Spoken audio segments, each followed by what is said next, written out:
Welcome back to Dallas Cowboys Breakdown. The team feels like it's breaking down.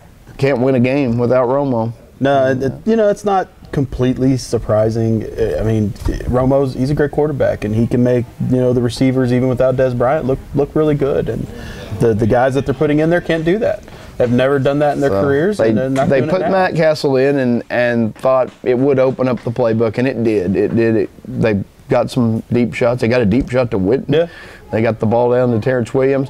But you also saw the harm in letting kind of a career backup take shots down the field, which they never let Whedon do, and that's that you're going to have mistakes. And the deep shot to Witten was as pretty of a ball as we've seen. I think a Cowboy quarterback could throw. Even and then that duck that got yeah. intercepted at the goal line was one of the worst passes you'd ever seen, because it was open. It was a touchdown if you had a good quarterback there. Yeah, and I do blame Terrence Williams a little bit for some of the interceptions. Like to see him fight a little more. He's just not a great route runner.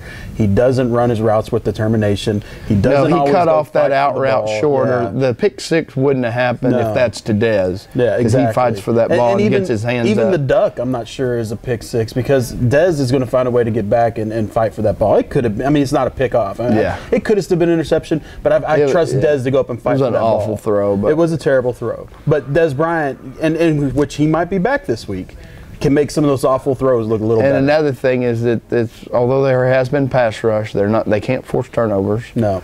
And then you can't have coverage breakdown. They let Dwayne Harris run back a kickoff or a touchdown. When you're missing some of your studs offensively, you've got to find other ways to be good, and they're struggling to do that. They're not out of it, but they've got to figure out how to win, and Seattle coming to town. Yeah. And Seattle hasn't been great this year at all, but I don't see right now how they beat Seattle. No, I don't either. Other than the no turnovers thing, I thought the defense actually played fairly well against the Giants. But you're right, they can't turn. They've done that well in both games. And the Giants did run the ball fairly, pretty good against the Cowboys too. But I thought the pass defense was solid. The pass rush was there. Didn't have a lot of sacks, but the pass rush was there. The Cowboys have dropped a lot of interceptions too this year. Yeah, let's keep that in Some mind. of that is a little bit lucky, but they aren't finishing plays when they've got a chance to do it, and they're not stripping the ball. No. And it's hard to strip the ball from Russell Wilson. Yeah. He's going to be a little bit harder, I think, to get to. I think Marshawn Lynch looks like he's a little bit back, and they're catching them. They had a Thursday night game, so they've got a little bit of extra rest. I think this sets up good for Seattle, which needs a win if they want to make the playoffs. Yeah, they need a win as bad as the Cowboys do at this point, and they are better equipped to win that game as well, not missing some key pieces. So, yeah, Lynch looked great last week, and that spells bad news for the Cowboys. Running backs have had success on them. In our next segment, we'll kind of take a look around the NFL.